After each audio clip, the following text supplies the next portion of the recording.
Five, four, three, two, one.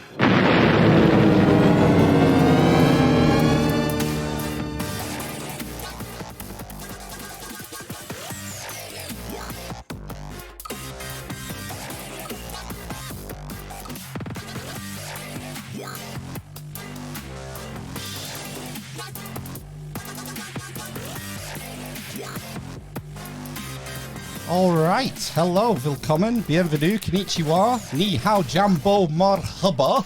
It's time for the Amish Inquisition yet again, episode 219 on Sunday, the 13th of February 2022. I'm Amish Phil.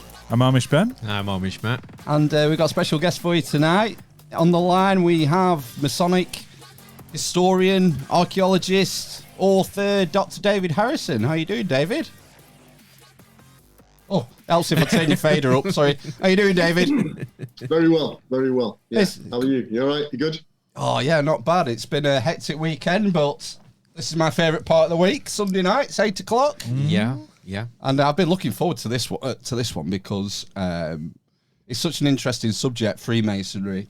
And I'm into all sorts of esoteric subjects like sacred geometry, and I'm no expert in any of them, but I try and read widely around these subjects, and Freemasonry is something that keeps coming up.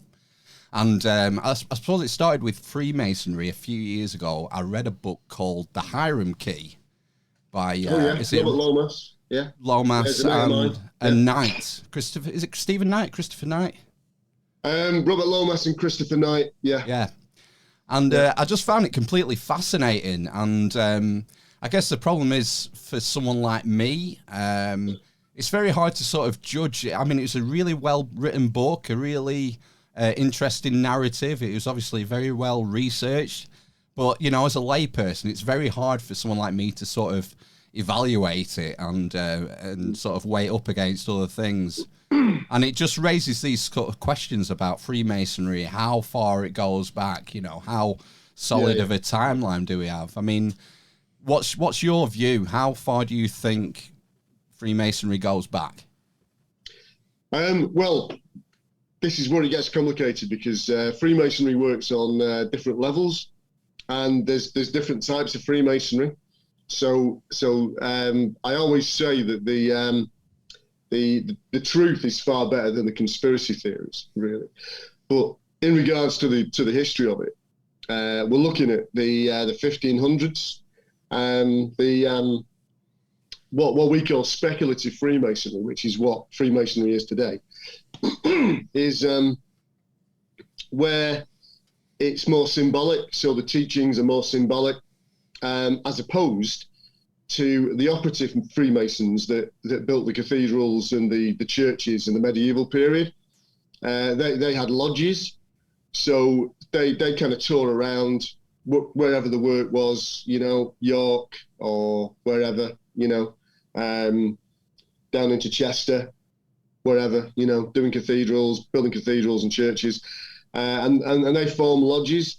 And by the time we get to the Tudor period, obviously, you know, there's a big political and religious change, and a lot of the cathedrals start to fall into disrepair, and you know, they're not being managed as well as they were building wise. So these lodges, to survive, started getting in speculative masons. They're masons that weren't operative, you know, weren't builders. And they were looking at the way, you mentioned sacred geometry before, they were looking at the teachings of sacred geometry. Because if you walk into a cathedral today, it's fantastic. The fact that was, any cathedral, medieval cathedral, was built at that time, you know, 800 years ago or whatever. 700 years ago. Beautiful big cathedrals, you know, the geometry, the windows, everything about it, you know. The stained glass, I believe the stained glass is like, we can't reproduce it today. We have no idea how they did it. Yeah, there's many different things, you know, that these operative masons did, that defies the way we understand the medieval period, really. They were highly skilled geometricians, really. They could, they knew all about sacred geometry. And the thing is about geometry is that it was all seen as sacred. It was all seen as divine. So today in Freemasonry, we have these symbols, the square and compass, for example, all the different working tools, many different symbols, and these geometrical symbols, if you like, even the equilateral triangle, that represents divinity. So, and obviously the equilateral triangles, the main recognizable one in Christianity, being part of the Trinity, so you can see there how geometry represents God in a way. So this is what it's all about. This is the deeper esoteric teachings of Freemasonry, and this is how it started. 1500s. By the time we get to the 1600s, there's more evidence. There's evidence in England that people are joining, and there's a guy called Elias Ashmole. I don't know if anyone's ever heard of him. Nope. Elias Ashmole was a royalist in the English Civil War, and he joined a lodge in Warrington, where I'm from, in 1646. And there's a political dimension to that because he joined at the same time as a parliamentarian. And even today, you're not allowed to talk about politics in lodges,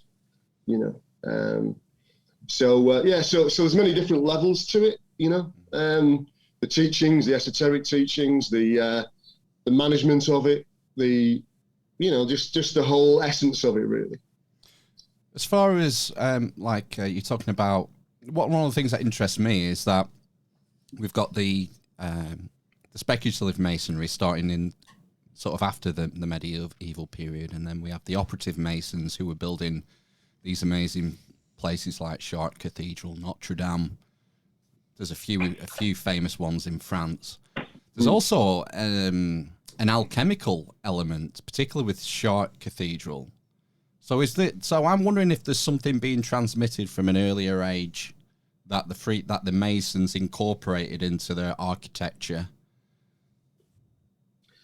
Yeah, I mean, if you look at the history of architecture, excuse me, the going back to the Roman period, I mean, there's the way. Well, even before that, we can go back to the Greco-Roman period. The Greeks and the temples that they made in Greece, for example. The Parthenon, is probably the best example.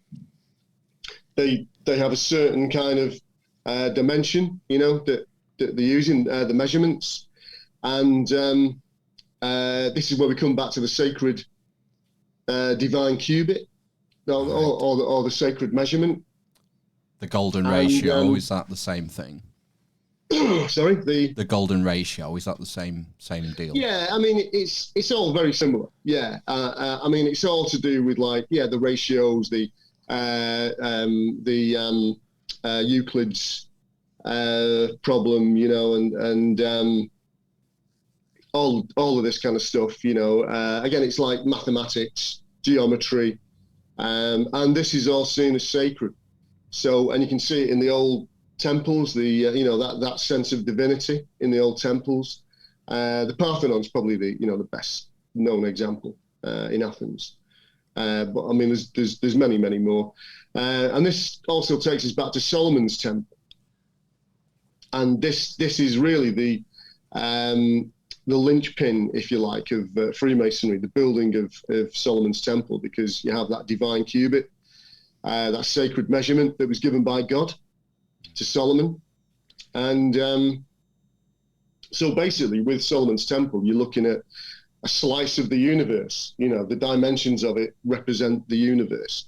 They are God's measurements, God's divine measurements. And so this is the essence of it as well, hence the geometry and mathematics, and yeah. That might be a good way to talk about the sort of founding legend of Freemasonry, because you mentioned Solomon's Temple and this character Hiram Abiff. And again, we've got the three, like you mentioned, how important 3 is, the triangle and divinity. We have the 3 characters of Hiram Abiff, Hiram of Tyre, and Solomon, sort of coming together for this construction. So maybe that would be a good sort of segue to tell us about this founding myth, legend, history, however you want to describe it.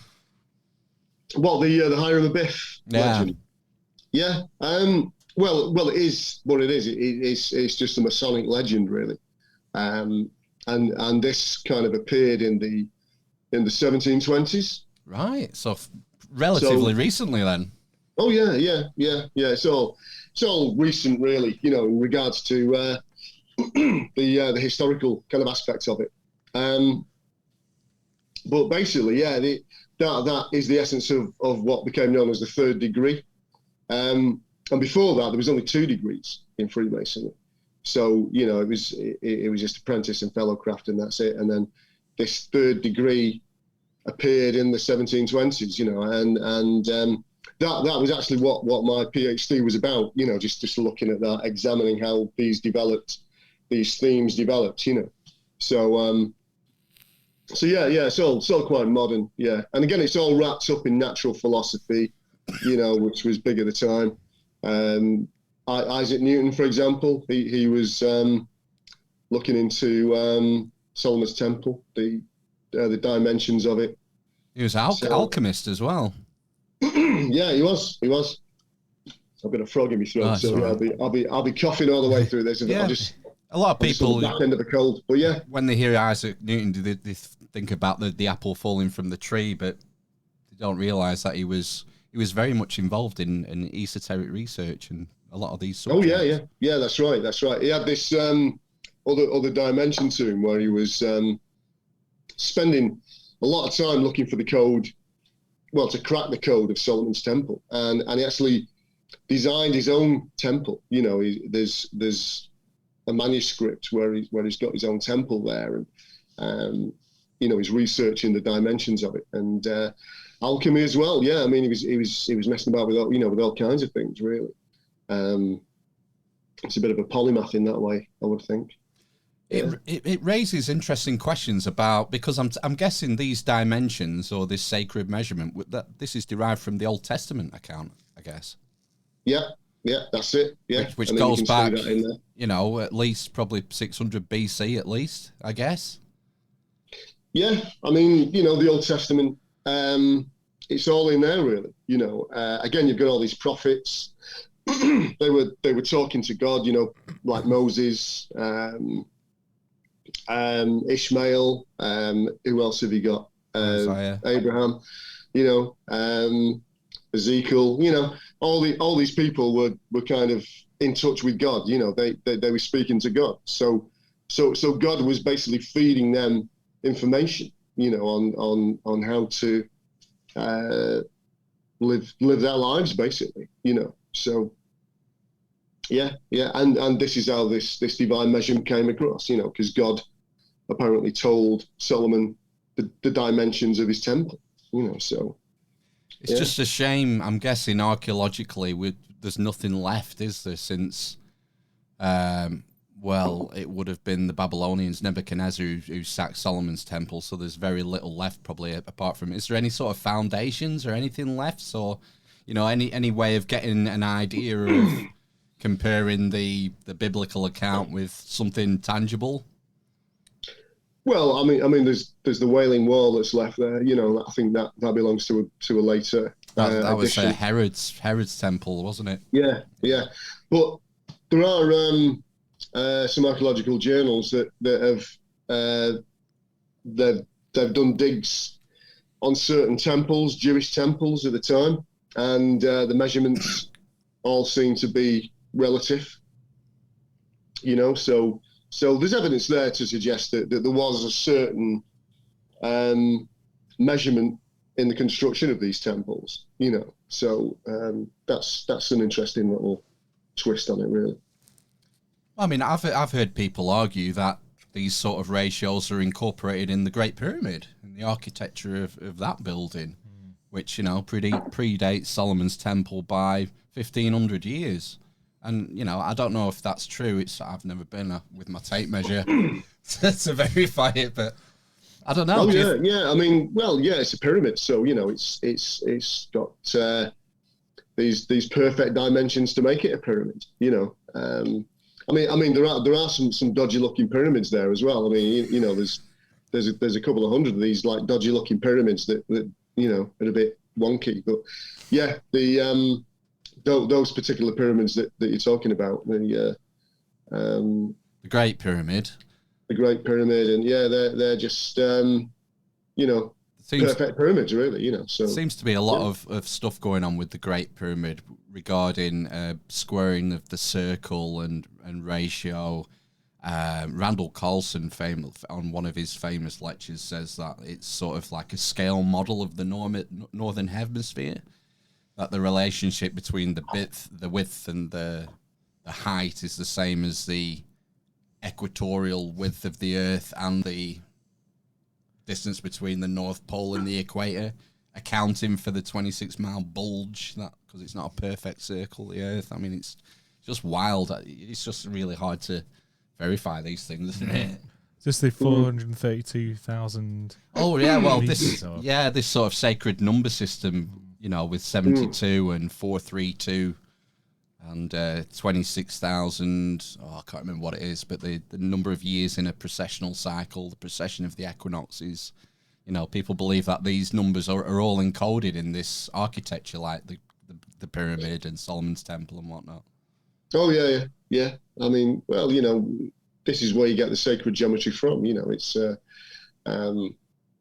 I mean, there's been many studies of the Great Pyramid, so it's it's all interesting stuff. When you get into it, it's quite nice. Some of the things that you see. You mentioned you mentioned the cubit, like the sacred cubit. Is that something to do with the elbow to the finger or something? Is it that measurement? Something like that, yeah. Well, this is what Newton was trying to do. He was trying to work out the dimensions, the exact dimensions of this cubit. And I'm going to be coughing all the way through your show. So it's all right. But yeah, we'll edit it out. Yeah, that's what Newton was trying to do, and hence he designed his own Solomon's Temple, if you like, because he was trying to look at the trying to work out this particular cubit. And so Christopher Wren was also trying to do that. He was he designed his own temple as well. So and this is all written down. This is all both the drawings of it and worked out their own kind of cubit, if you like. Were they both Freemasons as well? No, Newton was never a Freemason. But there is a kind of connection because the guy that was an early Grand Lodge member from 1717, who supposedly, is probably the main contender for constructing the third degree in Freemasonry, was a guy called Dr. Jean Theophilus Desaguliers. And he was a disciple of Newton. He actually loved Newton, he was his hero. So so there's a slight connection there, but Newton was never a Freemason. Christopher Wren, they reckon Wren was perhaps an early Freemason. There's an instance where he attended a ceremony in St. Paul's Cathedral. So it appears that he actually, kind of went through this early form of Freemasonry and became a Freemason, but not a Freemason in the sense that we are today. So, what so much it's changed. What was the sort of difference between that era and now? Well, I mean, that era was like a pre-Grand Lodge era.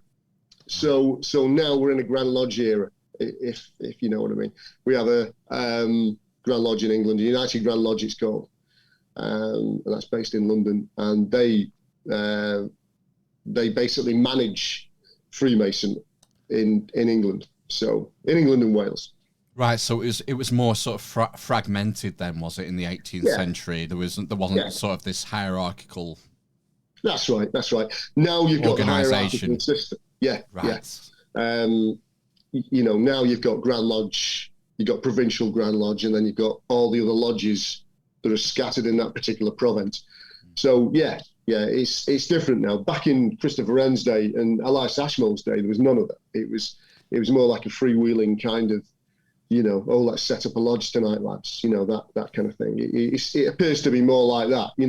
Is that maybe because it was a bit of more of an underground movement? Was there elements of persecution happening at the time, or what? Well, it wasn't much to do with the persecution of things, but it was more to do with the fact that it was a society that was linked to the operatives still at that particular point. Oh, right.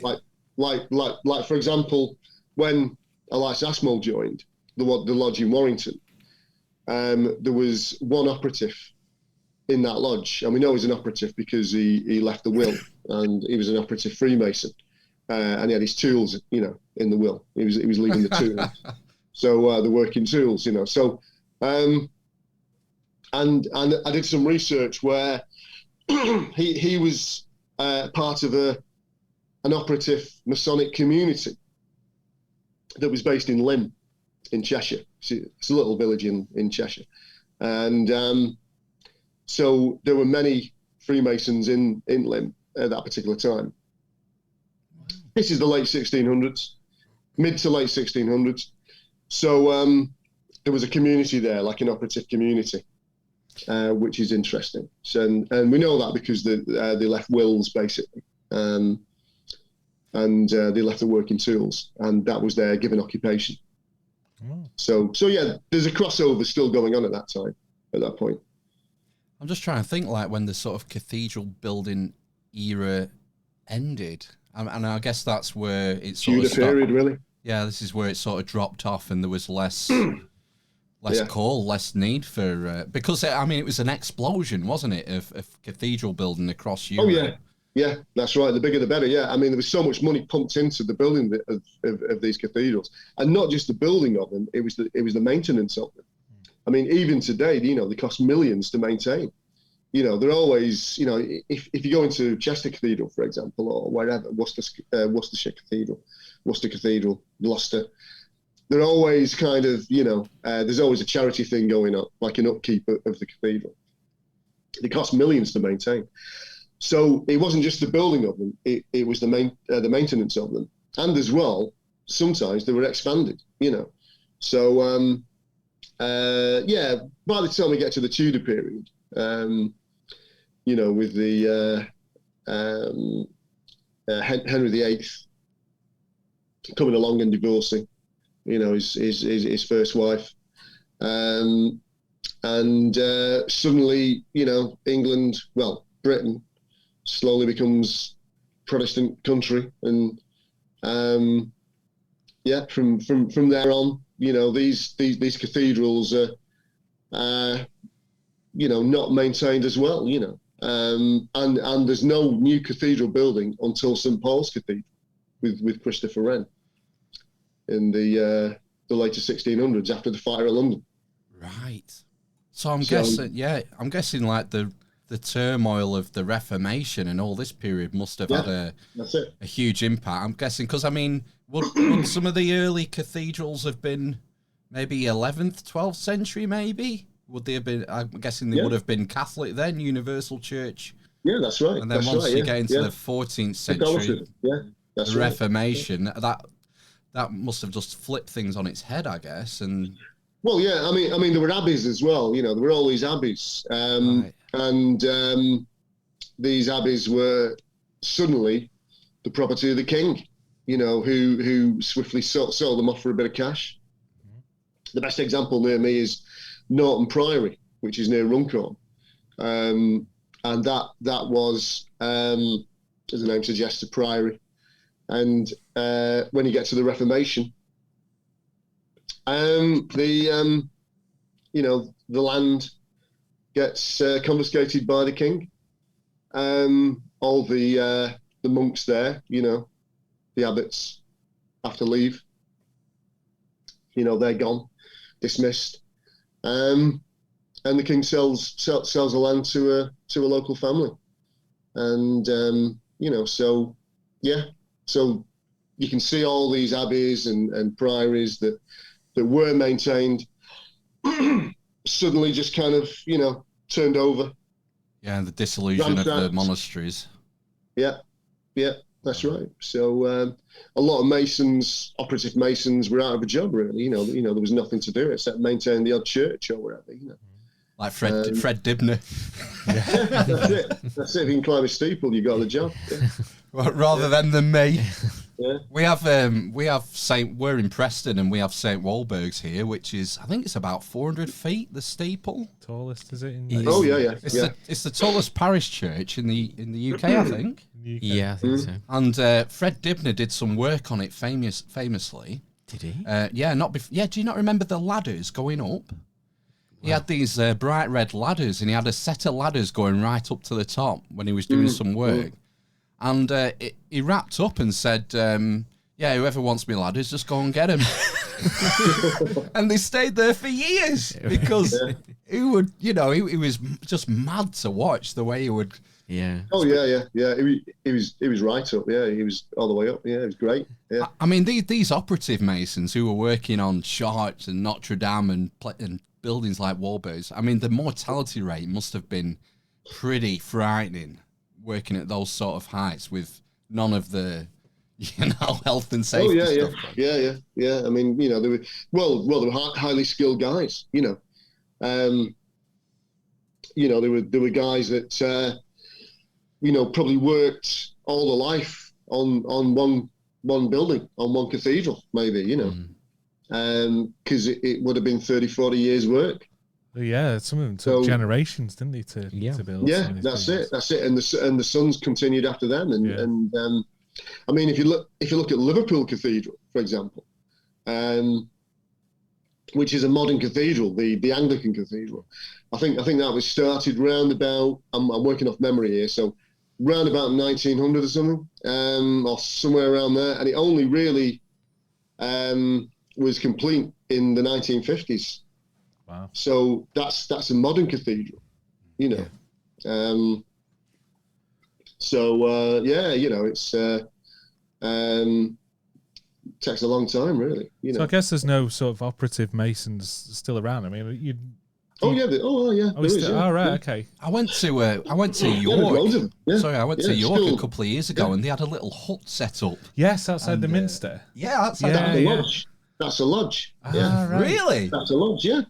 So they were asleep in there. That would be their lodge, and in that shelter, that lodge, they'd meet. They'd probably have a drink, take it easy for a bit, and then get back to work, and that's where they'd dress the stone, in the lodge, in the shelter there. They have a thing outside it, don't they, where they're chipping away at. Oh. Yeah. That's where they'd be chipping away to dress the stone to make it perfect, and we still use that in Freemasonry today. That's symbolic, obviously. When you first go into Freemasonry, the first degree, there's a rough stone, a rough ashlar, it's called. Yeah. And as you go through the degrees, it's more polished. Wow. So symbolically, you've kind of polished it off and learned how to dress the stone to make it perfect. So, and that reflects on you. You've it's quite perfected poetic, yourself. Isn't it? Oh yeah. So that's where the esotericism comes in, really. That esoteric meaning, that deeper meaning, because it works on different levels. Same as the alchemy. It's not about transmuting lead into gold. It's you are the lead. You're trying to transmute yourself into gold. Through your. That's it. Perfection. Yeah, you're trying to make yourself more perfect because obviously you're refining your own skills. We've all got individual skills that we need to refine more. Because it's a competitive world. So you just refine those skills as you go along. And so that's it. Yeah. So just ask about sort of like that little lodge then, and the lodges in general. Were they kind of started then for this kind of element of secrecy and trying to keep sort of like the method of dressing the stone secret, and then sort of keeping it within masonry or whatever, essentially. Yeah, well, that's all about their skills. Yeah, that's what I mean. So back in those days, the medieval period, there was the guild system, and you'd be apprenticed for 7 years. So you'd say, you were a young lad, 12 years of age or whatever, you might be lucky to get apprenticed to a stonemason. And in those 7 years, he'd teach you what to do, all the tricks of the trade. You'd master that trade within 7 years, but not within those 7 years. It'd probably take you a lifetime, to get to his level, But those 7 years, you'd be apprenticed and you'd learn all those techniques. And it's the same with a tailor, cutting suits, for example. I have no idea how to cut a suit. No. I have no idea how to. I'm not a car mechanic. Give me an engine, I haven't got a clue. But if you're trained in that job, so that's the mystery of that particular trade. And this is where trades came in. You learn the mysteries, all the secrets of that particular trade. So it's like learning the guitar. We said about music before. It's like learning the guitar or learning the bass or the drums. It's a skill that you've got to learn. Yeah. And there's a mystery in that.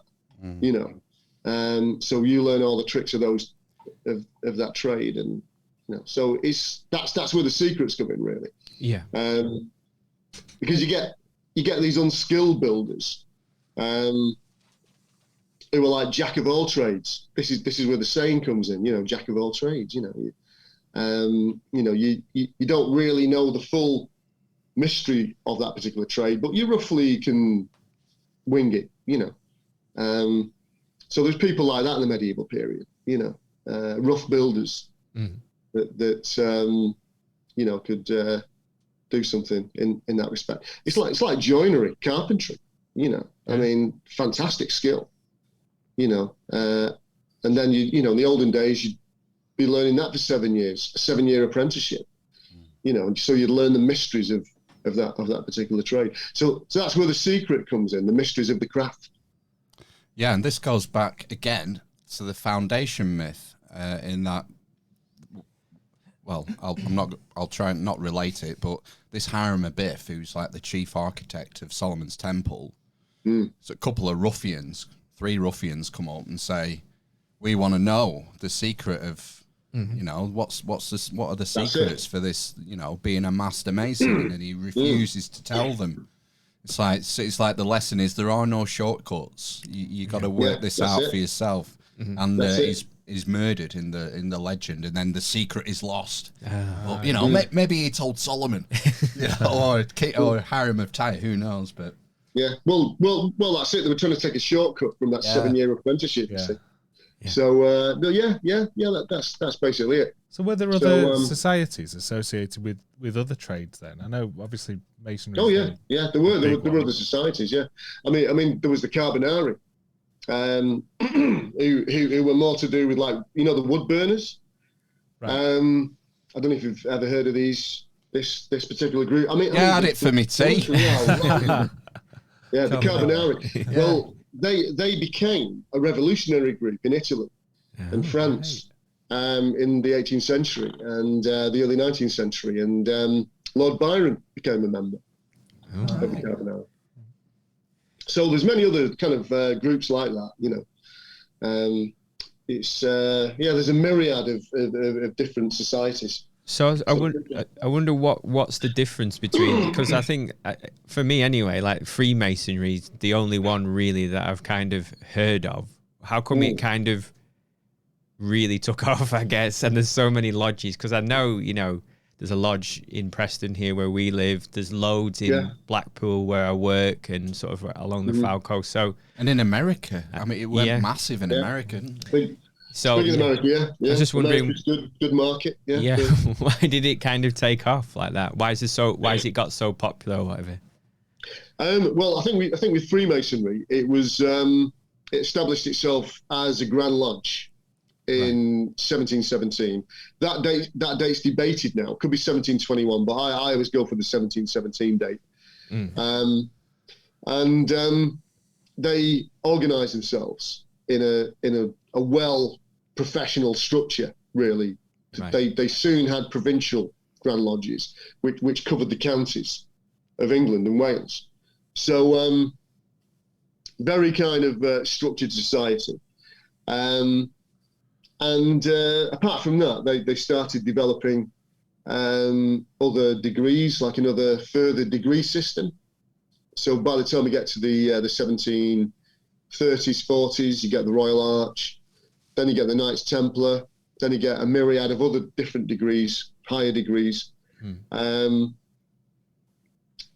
apart from that, you get a structure that allows the aristocracy to embed themselves in Freemasonry. So the very top, the Grand Lodge structure, you start getting aristocracy, not only aristocracy, but the monarchs as well, all the sons of the monarchs, So quite quickly you get this established hierarchical system. And it lends itself to the status quo, I suppose, in England and Wales, England mainly, the class structure. So it starts to kind of mirror English society throughout the 18th and 19th century, Who's the current Grand Master then? In England? Yeah. Yeah, it's the Duke of Kent. He's been in since, I think, 1967 or something. So he's been in a long time, Michael. Now, if we look at Freemasonry in other countries, in America, for example, it's roughly a Grand Lodge per state, and they elect their Grand Masters every year. I think there's a couple of states, a couple of Grand Lodges that do it every 2 years or so. But so it's an elected kind of office every year. So it's more democratic. Sorry to interrupt. That mirrors like a worshipful master in your local lodge. It's something that you do for a year after an election. Yeah, that's right. In your ordinary lodge, if you like. They kind of elect a worshipful master. Every year. In some lodges, it's every 6 months. Still. Blimey. So high turnover. yeah, that's right. So you can see they need a lot of Masons in there to kind of, do the system, go around the system. Are they selective with admission to these societies? Oh, that's a good question. What's the criteria? That's the criteria. Well, it's kind of changed a bit now. I'm a working class guy, from Warrington, and I went in the '90s, the late '90s. Now, before my time, they were very particular who they let in, So it's always been more. I think from the Victorian period, really, the 1850s, it's been more of a middle class domain. So they always kind of looked at that middle class social structure, if you like, for potential members. By the time you get to the 1980s and the 1990s, the membership's going down like quite steadily, So they kind of started letting people like me in, So yeah, but yeah, now it's very kind of it's gone the right way in respect to that. I mean, there's all kinds of guys in there, from different class backgrounds, work backgrounds, if you like. Is it true that the only real criteria is that you have to have belief in a supreme being? Yeah, that's it, really. Yeah. And so it just got me thinking that God or a divinity, divine being. It just got me thinking that the way I've always heard it phrased, belief in a supreme being, it sort of suggests monotheistic in the way it's, is that accurate? Is that fair? Well, you've just got to got to acknowledge a higher being, really. At one higher being. That's my point. It sort of suggests a monotheistic belief. Yeah. Does my wife can you not count be- as a higher being? Yeah, I mean, say, like you, I do know a Wiccan that's in Freemasonry that's joined, and he obviously worships a number of gods. He's so, yeah, he's but he does recognise higher beings, with an S on the end, I suppose. Right. But yeah, that's one of the main, the main criteria, if you like. And you need to have a sponsor as well, don't you? I think you used to. I don't know what the deal is now. You can apply online now. Yeah, it's true. Yeah, you can go on the website and apply, and someone will get back to you, and that's it. So it's quite easy to get in now.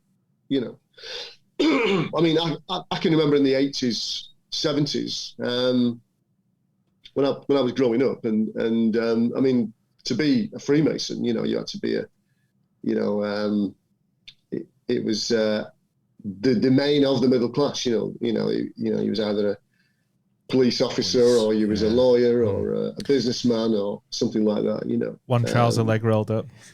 yeah, exactly. That's where the saying comes from. Yeah, when you when you get stopped by the police, the handshake and the yeah. I mean, that was common. That filtered into the popular domain, of Masons and what they were supposedly like. I know there's a lot of charity work done by the Masons, modern Masons, Freemasonry. A lot of charity work. Does it exist for like anything else than that, and a get together for like-minded folks? I don't want to cheapen it, but I really enjoyed Scouts. Go on, you might as well. Is it? But I'm going to. No. Yeah. I mean, is it more than just kind of Scouts for adults? What? Scouts for adults? Yeah. I mean, that's in a way that is a fair point, because I mentioned before how it works on different levels. I mean, I've been in 24 years now, and I've certainly seen that aspect of it, because you get people going in there that collect the jewels, like you wear jewels, when you've been through the chair, when you've been worshipful master, you get a past master's jewel. But there are other jewels and things like that, and there's different promotions you can get. So there's different aprons you can get, provincial apron, provincial honours and things like that. And I've seen it, people going in there and that's what they want. Yeah. Because I was in the boys brigade as a kid, and what mattered to us as members of the boys brigade was that, we got badges. Get your badges, yeah. So we basically collected badges, and then when there wasn't any more to collect, you got bored and left, Yeah. So, but with Freemasonry, there are people that are into that, provincial aprons, provincial honours, Grand Lodge honours, big aprons mixing with the big wigs, You must get a handful of people going in with a perhaps skewed view of Freemasonry, going in for the blood drinking sacrifices, devil worship, which is clearly not a thing. But how do you filter those sorts of people out in your kind of? Why are you looking at me? Sorry, he's looking at you. He knows what you're going to say. Preempting.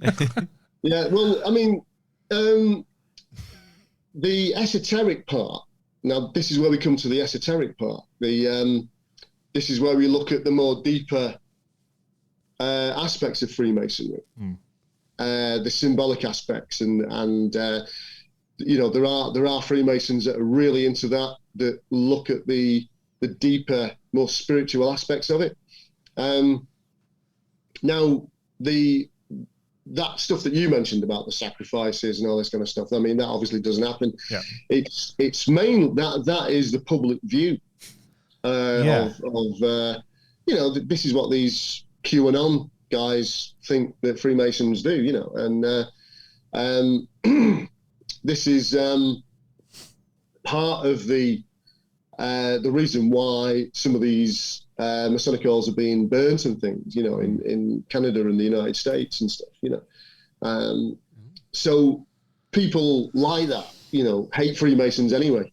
So Right. so they don't look to join, you know. No. They just look to.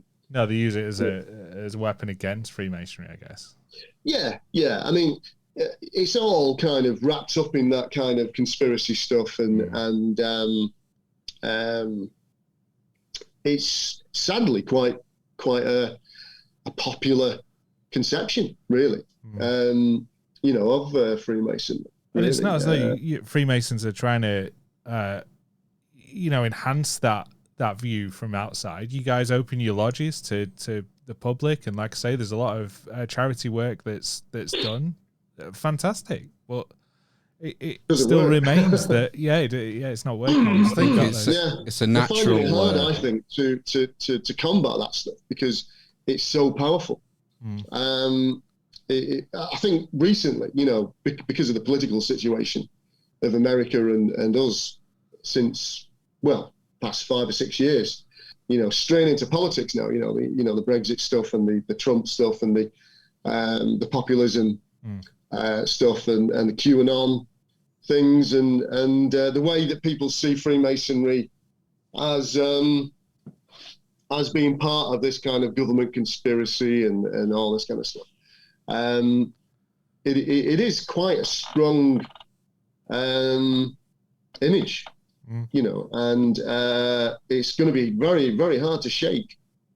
And, you know, it's something that's been going on for centuries as well, because in the 18th century, you know, I've read a document where someone actually says, a Freemason says at the time that people think that we're meeting on the full moon to do rituals and things, you know, witchcraft stuff, you know. So it's a conception that's been going on for a long time, really. Do you think this might be a bit left field, but could this conception of Freemasonry today be a hangover from the persecution of the Knights Templars and Baphomet worship and all that sort of stuff? No. Not really, because that's like a modern, again, it's a modern conception. The Knights Templar, I think you mentioned this in one of your emails, didn't you? You know, you wanted to talk about the Knights Templar, but they seem to be linked. That's all. And like we mentioned, the book. There's no link. You see, that's the thing. When the medieval Templars were ended, shall we say, and persecuted in 1314, I think it was. 1307. Yeah. The Grand Master was burnt in 1314, wasn't That's right. Yeah. And he famously cursed. Dumoulin. Yeah, he cursed. Apparently so. Yeah, apparently so. Apparently, if he did curse, it would have been the king or something, or the Pope or something. But yeah, I mean, that's when the Templars ended, really. You know, now the Masonic Templars, if you like, which is a higher degree, a side degree of Freemasonry. Now that only emerged in the 1740s, 1750s. So that has nothing to do with the medieval Templars, apart from the fact that they just kind of created a ritual that was based on that, you know. So, and it was all to do with chivalry, really. It was, again, and Solomon's Temple. So you're not buying that, because it was only really in France where the Templars were rounded up. I mean, there's theories of, you know, Templar ships making the way to Britain and then going to fight for Robert the Bruce up in Scotland. Yeah, there's no evidence for that. There's never any evidence that's ever turned up for that. So there's no documentary evidence at all, nothing at all. So, you know, there's no records. And around that time, there's a lot of records for, you know, what was going on politically. But there's no evidence to say that, you know, a group of Knights Templars turned up to support Robert the Bruce. They were quite secretive, though, so I don't know. Well, they weren't that secretive at the time. They weren't a secret order. You know, they were massive. A monastic order. They were massive, like the first banking corporation. Massive landowners. They were. That's right. Hugely. That's why they were persecuted, because Philip owed them a lot of money. Yeah, they had a lot of money and a lot of land. But they weren't that secretive at all. And all the charges that were brought against the Templars was just jumped up charges, and the Roman Catholic Church basically apologized for all of that recently. All right. I can't remember the year, but they said, you know, oh yeah, we're sorry about that. 700 years ago. So I can't remember the year exactly when they did that, but they.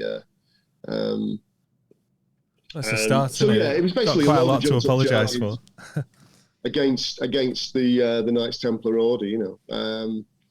So they weren't that secretive. They were just you know, they were a monastic order, yeah, nothing to do with. There's no connection at all with Freemasonry. You know, it just doesn't connect. Oh.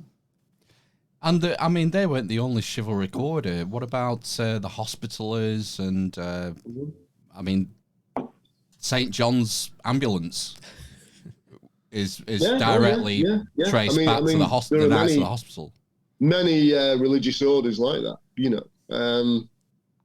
You know, the Knights of Malta and which again is another Masonic side degree. Oh, right. But there's no connection. You know, why did they use it then? Why did they use the Knights? Well, because it's the aspect of chivalry, right? And so you've got that moralistic code that fits into Freemasonry.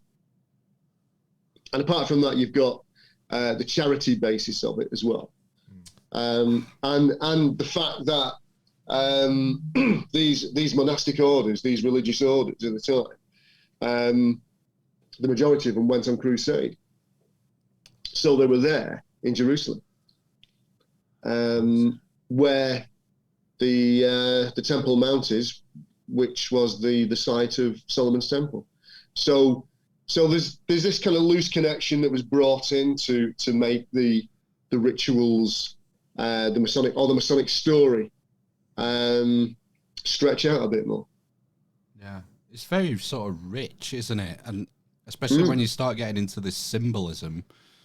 Well, it's what I stated before. There's many layers to it, you know, different layers to it. So these conspiracy theorists, you know, that's nothing compared to the truth of it, really, you know, because really rich layers, you know, in the story. And there's all sorts of sort of offshoot organisations, isn't there? Like, and there's like tell us about like the different rites, like there's the Scottish rite and the York rite. Some go to 33 degrees, some are just 3 degrees. I mean, well, the Scottish rite is probably the more popular one. That's the one that's become embedded really in Masonic culture, mainly in America, but elsewhere now, Southern America, South America, and in Europe as well. You know, here we call it something different. You know, we call it the Rose Quartz. But you can effectively go up to 33 degrees, and that stretches out the story. You know, there's more layers to the Masonic story. I mean, there's many rites, Masonic rites throughout history. I mean, you've got the rite of Zinzendorf, you've got the El Cohen, you've got the rite of 7 degrees, you've got Cagliostro's Egyptian rite. The rite of strict observance. I can go on all night, you know. So there's all these Masonic rites, you know that existed, and have since been revived in some respects. So there's all these different avenues that a Freemason can go down. You know, the Illuminati, the Bavarian Illuminati is another one. So you can basically go around all these different routes. The Royal Order of Scotland, the Operatives. Oh, there's loads, you know. How many 33rd degree Masons are there around? I guess there's quite a few, yeah. I mean, if you go to the States, I mean, I've been to the States, you know, on book tours and things, and I've met many 33-degree Masons there. It's easier to get it over there than it is here. Right, typical. So, I've met quite a few over there. Is that the pinnacle of Freemasonry, though, that 33rd degree? Well, not really, no, because there's many other things you can get involved in. There's many other avenues you can take, And again, this is where the different layers come in, because you can sample other rituals, you can get other promotions, you can get, become Grand Master of a Grand Lodge over in the States or in Australia or in South America or wherever, Here, obviously, you've got to be either a royal or you've got to be an aristocrat, really, to become Grand Master. It's proper over here, isn't it? well, it reflects the society. Yeah. You see, the particular form of Freemasonry reflects the society of that particular country. It seems odd that it was there was, the Masons went to many lengths to keep that secret and make sure there was no shortcuts. And then you can go over to America and become a 33rd degree Mason in a month or whatever. Well, not a month. No. But there's different levels, isn't there, of achievement, I guess. What would a 33rd degree Mason from the UK, from England, sort of look down on a 33rd degree Mason from America? There's different kind of levels, though, isn't there, I guess? Oh, yeah, there is. Yeah. That's it. It's all about levels. So it's all about... hang on, there's something gone wrong. It's all right, I'll sort it. Camera. Hang on. Yeah. Mode for shooting movies. You can check the angle of view before shooting. We're back. I've done that for a long while, is it? No. That's unusual. So it's all this esoteric stuff, you see. It is, yes. Into the, Spooky. Hey, you mentioned the Illuminati there, the Bavarians. Yeah. Adam Weishaupt. Yeah. Is there any links there, or is that more myth and disinfo? No, he's. Your camera's gone again. Just press the button on top. I'll sort it. Ben will sort it. Yeah. Just get Ben onto it. Yeah. Just press the button. Is he paid for this, Ben, or what? No, it's not worth it. On the top. There you go. Yes. You got it. You're back. Don't touch anything. Yeah, just sit down, Ben, and don't move. So the Bavarian Illuminati, is that again they're just borrowing the sort of the name? Yeah. Yeah, well, I mean, the Bavarian Illuminati existed. That was a specific Masonic-esque rite that existed in the 1770s and 1780s. Ended with the French Revolution. It kind of petered out. But the name, the Illuminati, kind of lived on, if you like. And more recently, that has been adopted again by conspiracy theorists. And I mean, it's just a great name, the Illuminati, the illuminated ones. Yeah. Yeah.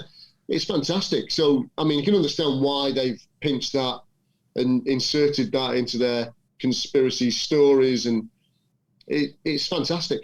And there are many Illuminati still going who claim that name. Wow. I mean, there's one online. Bill Gates. Yeah, he might be in it. I don't know. There's one in Albania that I know of. A Bavarian Illuminati in Albania. There's I mean, they pop up. The idea of being illuminated though is global as well. I mean, there's in Indian cultures you have the Bodhisattva, the illuminated ones, probably across the globe as well. I mean, everywhere there will be some kind of acknowledgement that there is a pinnacle to reach to. I guess it's all about ambition, even in the Masons. There's a train of thought in Freemasonry that Freemasonry has lost its way.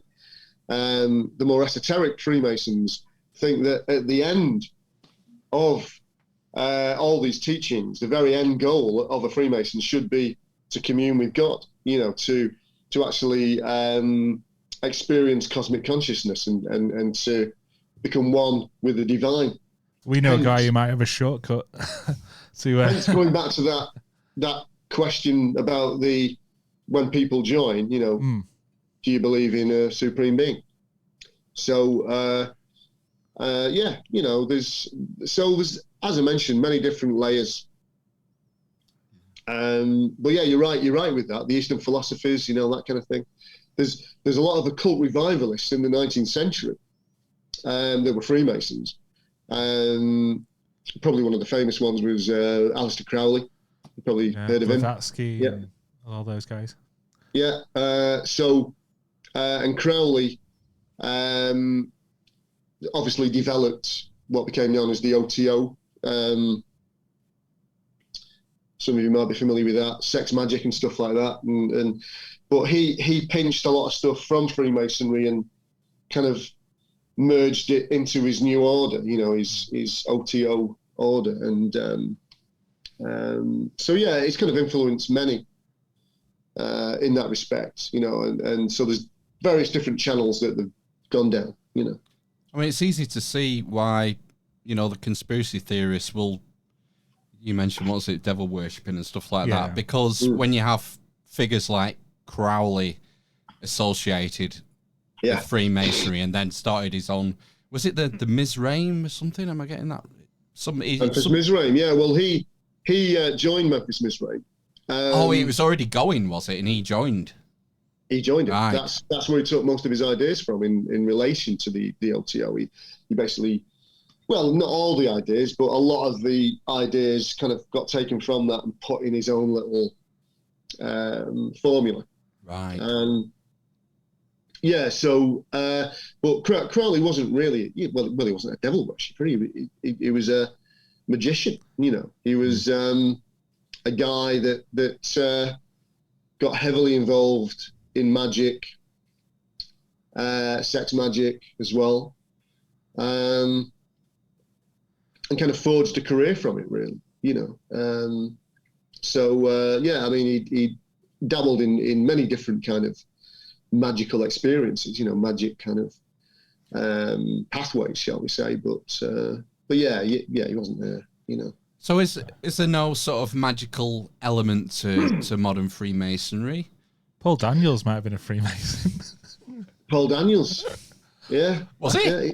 Is he still alive? Paul? No, he's not. No, he's gone. R.I.P.